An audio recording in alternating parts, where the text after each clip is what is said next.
గువ్వలాగా ఉండిపోవా ఏడు అడుగుల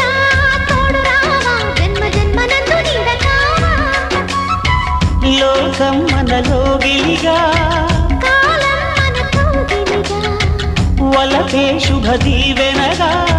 బ్రతుకే ప్రియ భావనగా ఆకాశాలే అందే వేళ ఆశలు తీరెనుగా